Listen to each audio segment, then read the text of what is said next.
Namaste दोस्तों, मैं Davinder Singh, advocate as well as chartered accountant. Simplifying GST, that has been the mantra of our YouTube channel while explaining various case laws, circulars, GST notifications, etc.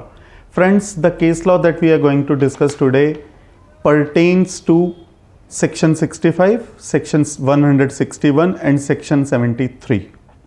Case law का नाम है Singh caterers and vendors versus union of India. इस case में petitioner ने writ petition डाली है before honourable high court of Patna, और ये रिट पिटीशन डाली गई है by using the articles under article 226 of constitution of India. इस केस में ये हुआ है कि एसएससी के यहाँ ऑडिट हुआ है अंडर सेक्शन 65 का। सेक्शन 65 का ऑडिट गवर्नमेंट अथॉरिटीज़ के द्वारा किया जाता है, या तो गवर्नमेंट ऑफिस अपने प्लेस पर करती है या एसएससी के प्लेस पर जाकर करती है। ये ऑडिट होता है अंडर सेक्शन 65। जब अंडर सेक्शन 65 में ऑडिट होता है तो ऑडिट रिपोर्ट इशू करने से पहले ऑडिट फाइंडिंग्स दी जाती हैं एसएससी को कि ये हमने फाइंडिंग्स निकालनी है और आपको इस बारे में क्या कहना है, आपके क्या विचार हैं, आपके क्या कमेंट्स हैं इसके ऊपर। और जिसके बाद एसएससी अपने व्यू पॉइंट्स देता है, अपने कमेंट्स देता है।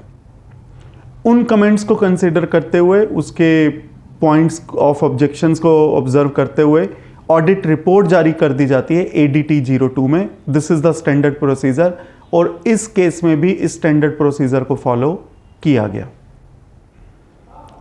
एसएससी की ऑडिट हुई, उसको ऑडिट फाइंडिंग्स दी गई। ऑडिट फाइंडिंग्स के अगेंस्ट उसने अपनी एक्सप्लेनेशन ऑफर करी। एक्सप्लेनेशन को कंसिडर करने के बाद ऑडिट रिपोर्ट इशू कर दी गई ADT 02 में। उसके बाद एसएससी ने सहारा लिया सेक्शन 161 का, जिसके बीच में हम जानते हैं कि वो रेक्टिफिकेशन के लिए एप्लीकेशन डाल सकता है, but only if there is mistake apparent on record. किसी भी ऑर्डर या डिसीजन को रेक्टिफाई किया जा सकता है अंडर सेक्शन 161 में अगर मिस्टेक अपरेंट ऑन रिकॉर्ड है। In the mean time department ने मिस्टेक अपरेंट ऑन रिकॉर्ड को खारिज कर दिया कि पहले ही मौका दिया जा चुका था आपको ऑडिट के टाइम पर, और आपके पॉइंट्स को पहले ही कंसीडर किया जा चुका है ऑडिट रिपोर्ट जारी करते वक्त। और साथ के साथ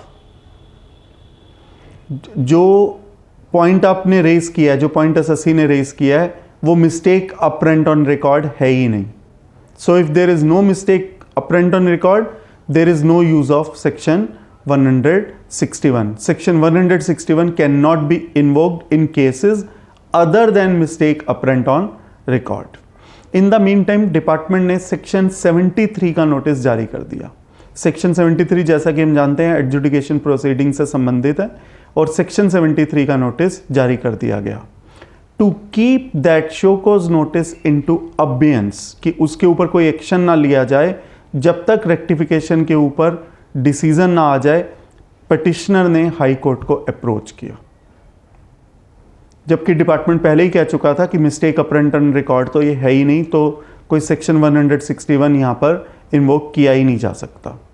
हाई कोर्ट के जो व्यूज़ हैं वो यही रहे कि सारा प्रोसीजर जो सेक्शन 65 में दिया गया है उसको डिपार्टमेंट ने पूरी तरह से फॉलो किया है। साथ के साथ ये कहा कि सेक्शन 161 जब मिस्टेक अपरेंट ऑन रिकॉर्ड ही नहीं है तो वो भी इन्वोक नहीं किया जा सकता। और साथ के साथ ये भी कहा हाई कोर्ट ने कि सेक्शन 73 में आपको अपनी बात का जो शोकॉज नोटिस जारी दिया गया, आपको अपनी बात कहने का फिर से मौका मिल रहा है। आप उस बात को अपनी रखिए, अपने जो आपके ऑब्जेक्शंस हैं उनको सामने रखिए डिपार्टमेंट के सामने, अगर एडजुडिकेशन कंप्लीट नहीं हुई है। इस बात का बहुत रेलेवेंस है कि अगर एडजुडिकेशन कंप्लीट नहीं हुई है, जो हाई कोर्ट ने कहा।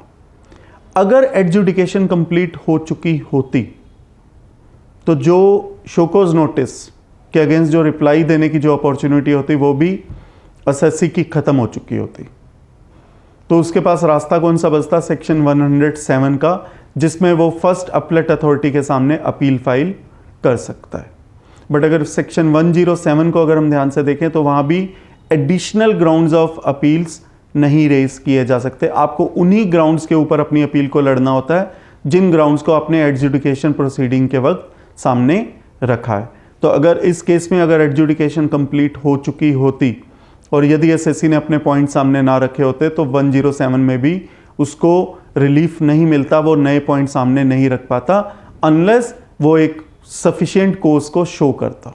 There are 4 exceptions to that जहां पर फर्दर ग्राउंड जो है रखने की अपॉर्चुनिटी मिल जाती है रूल 112 के अंदर।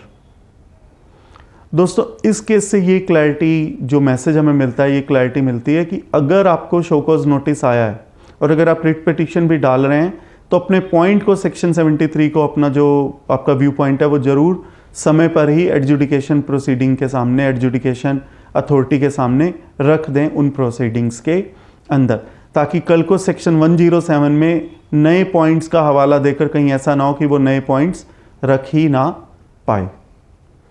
तो मैं उम्मीद करता हूँ कि ये केस आपके बिजनेस एंडेवर्स के लिए और आपके प्रोफेशनल एंडेवर्स के लिए बहुत यूज़फुल साबित होगा।